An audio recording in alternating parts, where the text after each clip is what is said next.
Hello प्यारे दोस्तों, स्वागत है आपका न्यू स्टोरी में। आईने के सामने बैठी मालती अपने सुंदर से लंबे काले बालों की चोटी गूंद रही थी। वो धीमी धीमी मुस्कुराते हुए कोई प्यार भरा नगमा गुनगुनाए जा रही थी कि पीछे से कोई कमरे में घुसा। वो आहट से ही पहचान सकती थी, ये कोई और नहीं, उसके प्यारे पति अभिमन्यु हैं। अभिमन्यु ने कमरे में घुसते ही अपने बिस्तर पर रखी हुई मालती की साड़ी उठाकर जमीन पर फेंक दी। कितनी बार कहा है, ये कूड़ा कचरा बिस्तर पर मत रखा करो, समझ में नहीं आता तुम्हारे? वो कूड़ा कचरा नहीं है, साड़ी है हमारी, वो भी पूरे 3,000 की। हमारे घर से चढ़ावे में आई थी, नीचे क्यों फेंक दी? दोबारा तुम्हारी कोई भी चीज मुझे मेरे बिस्तर पर नहीं दिखनी चाहिए, और अगर दिख गई तो क्या करेंगे? मालती अपनी मोटी मोटी आंखों की पलकें चमकाती हुई बोली। गुस्से से उबलता हुआ अभिमन्यु मालती के करीब आया। वो डर के मारे दीवार से चिपक गई। अभिमन्यु बोला, अगर नजर आई तो तुम्हें तुम्हारे सामान के साथ उठाकर कमरे से बाहर फेंक दूंगा। और ये किस चीज की इतनी गंदी सी स्मेल आ रही है? अभिमन्यु अपनी नाक से कोड़ते हुए बोला, सरसों के तेल की। अभी अभी तो हमने अपनी चोटी बनाई है, आप कहें तो आपके सर की मालिश कर दें। मालती चाबुक की तरह अपनी चोटी घुमाती हुई बोली, उफ, कोई जरूरत नहीं है, गेट लॉस्ट।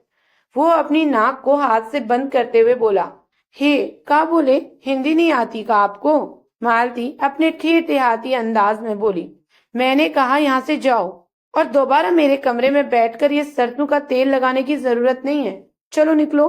कहकर उसने बहुत ही बेदर्दी से मालती का हाथ पकड़कर उसे कमरे से बाहर कर दिया।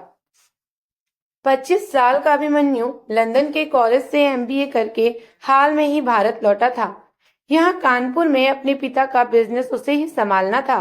आलोक ग्रुप ऑफ इंडस्ट्रीज के मालिक आलोक सिंह राजपूत का बड़ा बेटा अभिमन्यु सिंह राजपूत लंदन में रहकर खूब जिमिंग करके अभिमन्यु ने एक अच्छी खासी एथलीट बॉडी बना रखी थी। माथे तक आने वाले बाल, गोरा रंग और 6 फुट का कद उसे किसी फिल्मी हीरो जैसा लुक देता था।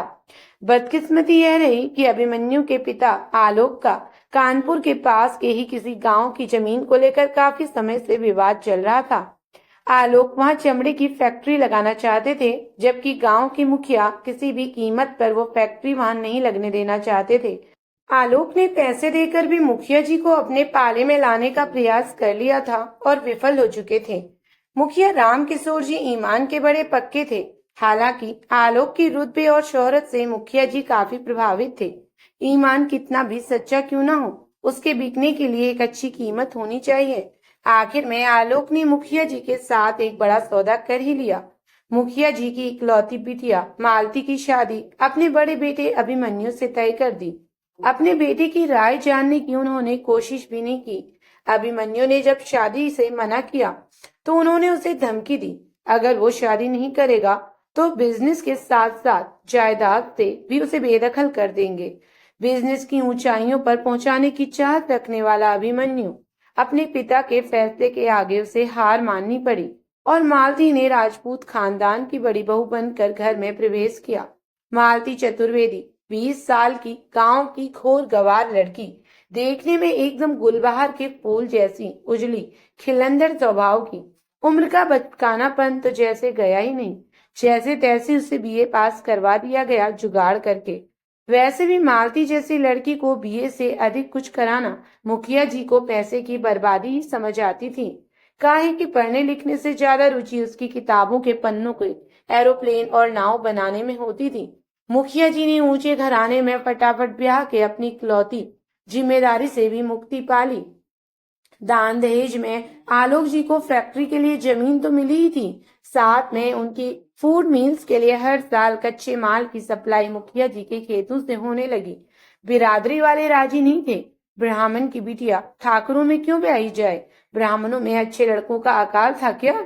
लेकिन मुखिया जी को केवल आलोक राजपूत की हवेली में पल रही अपनी लाडली नजर आ रही थी। वो भी अधिकतर गांव की लड़कियों की तरह गृह कला में बेहद निपुण थी, चाहे रसोई हो या सफाई या घर की साज सज्जा। मालती के होते हुए मुखिया जी का आंगन हमेशा गाय के गोबर से लिपा पुता चमचमाता नजर आता था। खाने में कड़ी पकौड़ी से लेकर दही बड़े तक शायद ही ऐसी कोई पकवान हो जो वो ना बना पाती हो।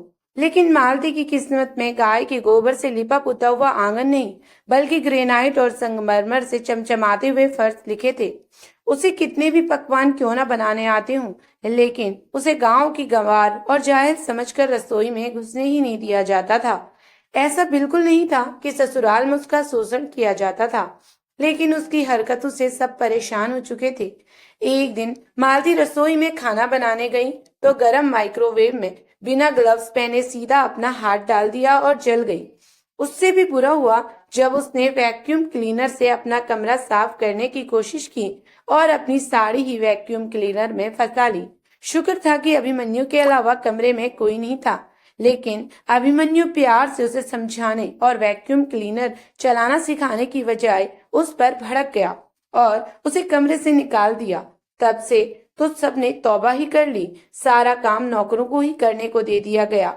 मालती की मासूमियत इतनी हद तक थी कि पति पत्नी का रिश्ता क्या होता है ये उसके लिए एक टीवी सीरियल के फिल्मों के ज्ञान तक ही सीमित था। अभिमन्यु के आसपास होने से उसे गुदगुदी महसूस होती थी। वो चाहती थी कि अभिमन्यु उसके साथ वैसी ही शरारतें करे जैसे फिल्मों में हीरो हीरोइन के साथ करते हैं, लेकिन अभिमन्यु को वो अपने आसपास फूटी आंख न सुहाती थी। जब अभिमन्यु कमरे में नहीं होता तो उसकी शर्ट की बाहों को अपनी कमर में लपेट लेती और झूम जाती। अभिमन्यु उसकी कितनी भी बेइज्जती कर ले उसे कोई फर्क नहीं पड़ता था। वो एक कान से सुनकर दूसरे कान से निकाल देती थी। कारण भी था, अभिमन्यु के अलावा घर में सभी की चहेती थी वो, चाहे उसकी सास हो या ससुर। सबकी जबान पर पूरे दिन एक ही नाम होता था, मालती का।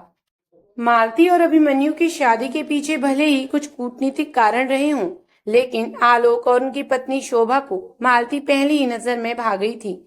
इन सबसे ज्यादा प्यारी थी उसकी अपनी ददिया सास यानी अभिमन्यु की दादी। जल्दी 80 पार करने वाली थी। चलने फिरने में लाचार दादी की सेवा के लिए 3 नौकर लगाए गए थे। उनका अलग कमरा था। मालती ने सारे नौकरों को हटाकर उनका सारा काम अपने हाथों में ले लिया था। वैसे भी घर का कोई काम उसे कोई करने नहीं देता था, इसलिए पूरे दिन वो दादी जी के आगे पीछे लगी रहती। कभी सरसों के तेल से उनके जर्जर हाथ पैरों में मालिश करती, कभी उनके बचे कुचे सफेद बालों की चोटी में रिबन गूंथती, कभी गर्म पानी करके उन्हें अपने हाथों से मल मल कर नहलाती, उनके नाश्ते और खाने के टाइम उन्हें अपने हाथों से खाना खिलाती। दादी अपनी पोतों पर वारी जाती। कहते हैं अपनापन इंसान की हर बीमारी दूर कर देता है। कहाँ तो दादी माँ खुद करवट भी नहीं ले पाती थी और कहाँ अब खुद बिना सहारे के पलंग पर उठकर बैठ जाती थी। मालती दादी की सेवा में कोई कसर नहीं छोड़ती थी और दादी जी भी जी भर के उसे आशीष देती जाती थी। खूब नान नान लड़का बिटिया खेले तुम्हारी गोद में, तुहार सुहाग हमेशा बना रहे बिटिया। उन्हें क्या पता, लड़का बिटिया होने की तो नौबत ही नहीं आने देता उनका पोता। घर में उसे अपने देवर के रूप में एक बहुत अच्छा दोस्त भी मिल गया था, आकाश सिंह राजपूत, आलोक का छोटा बेटा और अभिमन्यु का छोटा भाई। आकाश मालती का हमउम्र था, इसलिए दोनों में खूब जमती थी। वो मालती को भाभी कहने की बजाय नाम से ही बुलाता था। घर में इस बात के लिए उसकी खूब डांट पड़ती थी, लेकिन उसके कान पर जूं न रेंगती। पूरे घर में अगर उसे किसी से भी डर लगता था तो वो था उसका बड़ा भाई अभिमन्यु। आकाश शहर के नामी कॉलेज से बीबीए कर रहा था, जिसमें उसकी जरा सी भी रुचि नहीं थी। उसे तो सिंगर बनना था।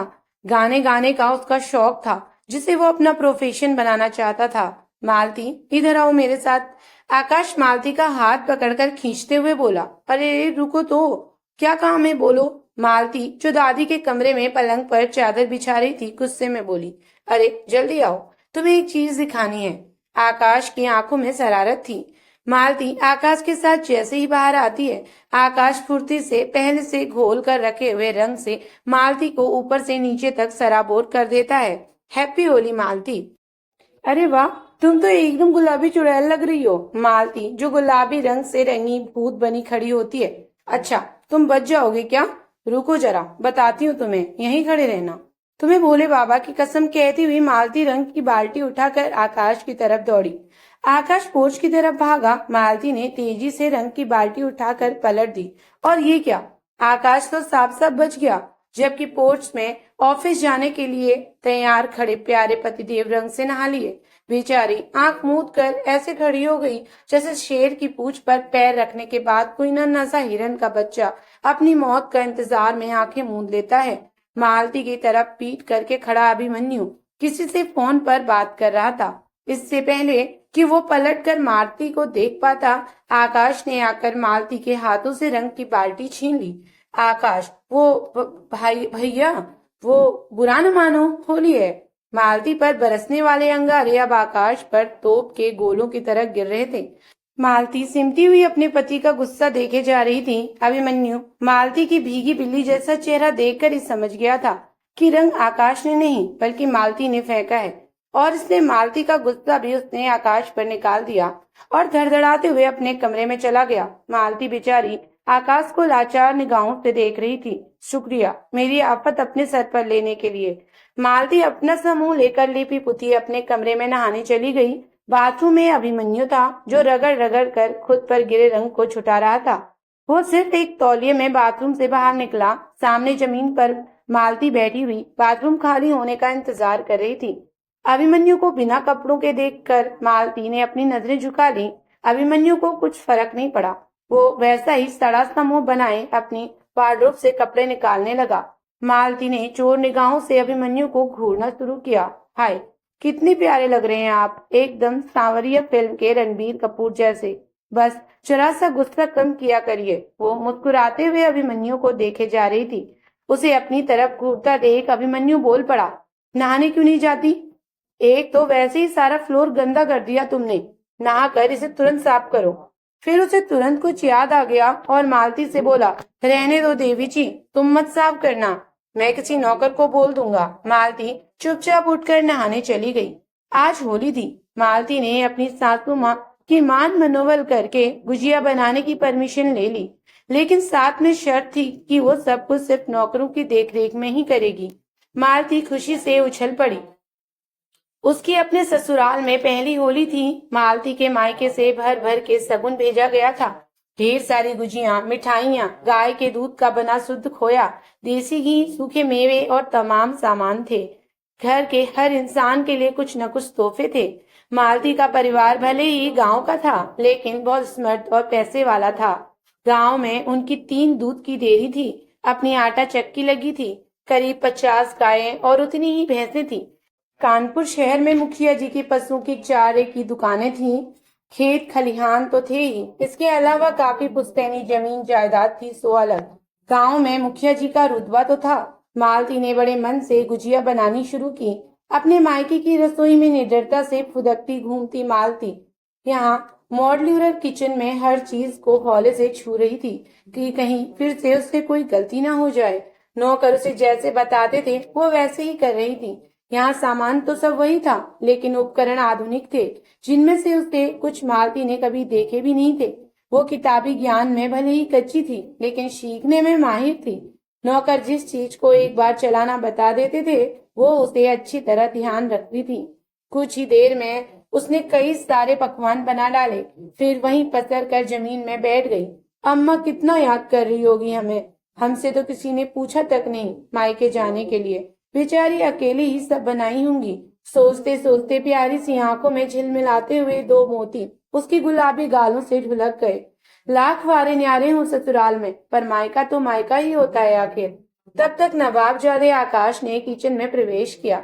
आकाश, आहा क्या खुशबू है, क्या बनाए जरा देखूं तो, कहते हुए उसने गरम गरम गुजिया से भोग लगाना शुरू कर दिया।